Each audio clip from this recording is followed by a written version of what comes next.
Bersama saya Muhammad Said Arsalan dengan NIM 1245010 dan 146. Saya mahasiswa UIN Sunan Gunung Jati Bandung, jurusan Sejarah Peradaban Islam. Di sini saya akan mengobservasi tentang monumen-monumen atau koleksi-koleksi yang berada di Museum Geologi Bandung ini. Untuk selanjutnya, mari ikuti video saya. Check it out.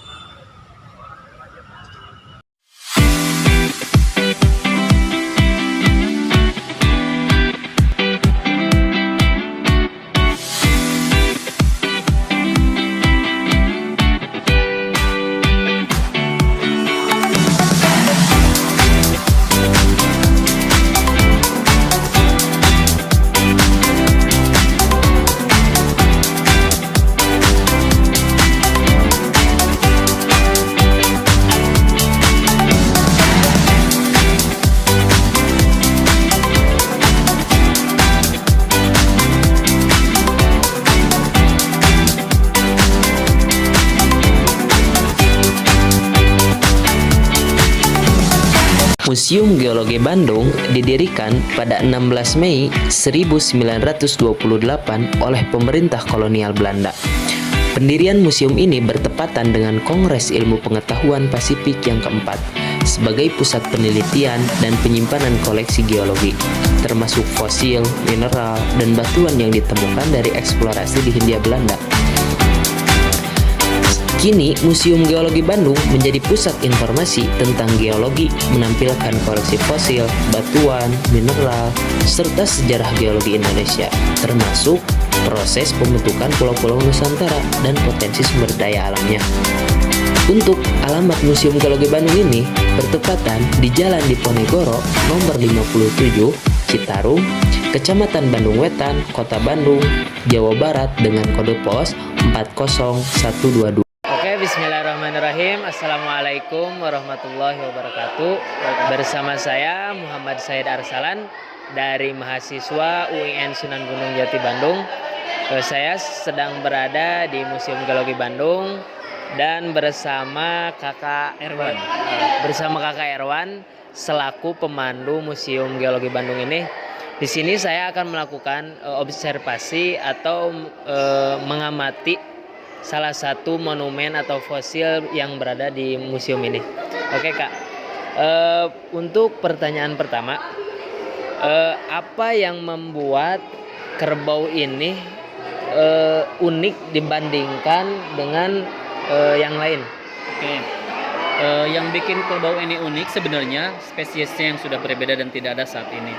Kalau kerbau modern ini kan maksudnya kerbau modern ya yang sekarang ya. Jadi bisa dilihat dari bentuknya aja, dari tanduknya aja yang ini lebih lurus.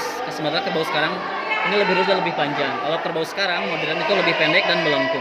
Itu salah satu pembeda kalau kerbau ini purba ini dengan kerbau yang sekarang. Itu jadi menjadikan mereka unik. Kemudian ini saat ini sudah tidak ada. Jadi maksudnya spesies ini sudah tidak ada lagi. Jadi tinggal ada yang kerbau modern sekarang ini. Jadi otomatis layak untuk dan kita menemukan fosilnya sehingga layak untuk dipajangkan, diperlihatkan ke masyarakat supaya jadi tahu. Ternyata banyak sekali loh ternyata spesies dari kerbau ini, nggak hanya seperti yang kita lihat saat ini gitu. Seperti gajah, seperti koleksi lain juga sama. Gitu. Jadi memang ada yang disebut dengan istilah living fossil, berarti ada yang masih hidup, tapi ada juga yang ditemukan fosilnya. Itu menunjukkan kalau kehidupan itu beradaptasi.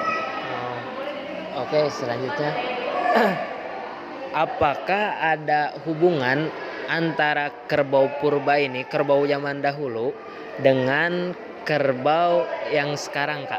Kalau itu sudah pasti, karena tidak mungkin ada kerbau sekarang tanpa ada kerbau yang masa lalu. Seperti yang saya sampaikan tadi, kalau geologi itu ada istilah future is the key to the past. Jadi masa sekarang itu kunci untuk mengetahui masa lalu. Jadi pasti berhubungan. Seperti halnya manusia semua makhluk hidup itu pasti berhubungan ada. Karena ada yang sebetulnya adaptasi tadi ya, penyesuaian diri gitu. Nah mungkin yang berbedanya itu hanya dari bentuk, ukuran. Misalkan gini, contohnya kerbau sekarang ini. Mungkin dulu kerbau ini kenapa tanduknya panjang, tidak melengkung, terus lebih panjang, lebih besar, karena mungkin wilayah kehidupan ini kalau bicara sejarah itu memang kita ada kemungkinan ya, karena kan tidak ada yang hidup 200 tahun, 300 tahun. Jadi kemungkinan berdasarkan analisis bisa dibayangkan kalau mereka hidup di lahan yang luas, masih sangat luas, tidak banyak tidak banyak penghuni yang menghalangi pergerakan mereka, sehingga menjadi lebih bebas, pertumbuhan lebih besar.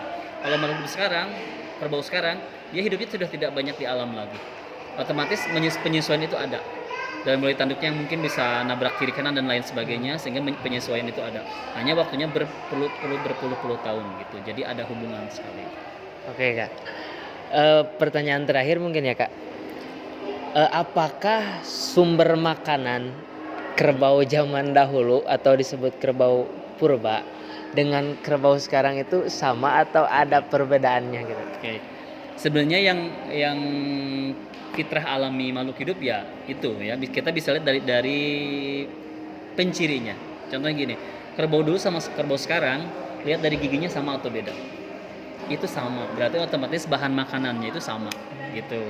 Kalau sekarang misalkan banyak perubahan ya karena diternakan ya, itu karena pengolahan inisiatif dari manusia itu sendiri untuk menutupi kelangkaan dalam mencari bahan pakan mereka. Misalkan kalau nyari rumput kan agak susah nih, jadi digantilah dengan rumput yang dikreasikan, misalkan jadi bentuk pelet dan lain sebagainya gitu. Jadi kalau dilihat dari bentuk giginya, mereka dari dulu sampai sekarang tuh sama gitu. Tidak ada perubahan, seperti halnya manusia, giginya kan ada yang taring, ada yang tidak. Itu menunjukkan kalau kita tuh segala dimakan, semuanya masuk. Harimau, misalkan contoh harimau, dia dari dulu sampai tetap runcing karena makanannya daging aja gitu. Jadi dari anatomi tubuhnya aja bisa dilihat kalau untuk bahan makanan mereka itu sama dari dulu sampai sekarang. Bahan makannya itu rumput atau tumbuhan, entah tumbuhannya apa ya, Herbivora ya. Herbivora itu kan bisa rumput, bisa tanaman tinggi, tapi yang jelas bahan makanannya sama. Oke, cukup sekian. Terima kasih kepada Kak Erwan yang telah menjelaskan sedikit atau ya mungkin banyaklah yang dapat kita ambil manfaatnya. Semoga apa yang disampaikan oleh Kak Erwan bermanfaat untuk saya sendiri atau untuk kalian semua ya. Mungkin itu saja yang bisa saya sampaikan. Terima kasih kepada Kak Erwan selaku pemandu Museum Geologi Bandung yang telah menjelaskan tentang fosil ini. Oke, assalamualaikum warahmatullahi wabarakatuh. Waalaikumsalam warahmatullahi wabarakatuh. Well teman-teman, aduh gak kerasa nih, kita udah di akhir video nih. Demikianlah perjalanan saya di Museum Fosil yang luar biasa ini ya. Tempat yang menyimpan bukti nyata dari kehidupan yang telah ada jutaan tahun lalu. Dari fosil dinosaurus raksasa hingga jejak-jejak kecil makhluk purba. Semuanya mengingatkan kita betapa panjang dan luar biasanya sejarah kehidupan di bumi ini. Mengunjungi museum ini tidak hanya memberi kita wawasan tentang masa lalu, tetapi juga menanamkan rasa takjub pada keajaiban alam dan proses evolusi yang membentuk dunia seperti yang kita kenal sekarang. Semoga pengalaman ini menginspirasi kita untuk terus belajar ya, menjaga lingkungan dan menghormati kehidupan dalam segala bentuknya. Terima kasih untuk kalian semua sudah mengikuti perjalanan saya hingga akhir ini. Jangan lupa untuk terus mendukung pelestarian ilmu pengetahuan dan sejarah alam dengan cara apapun yang Anda bisa. Sampai bertemu lagi di video berikutnya ya, dengan eksplorasi dan cerita menarik lainnya. Tetap penasaran, tetap belajar, dan tetap kagum pada keindahan dunia ini. Saya Muhammad Said Arsalan pamit undur diri, sampai jumpa. Assalamualaikum warahmatullahi wabarakatuh.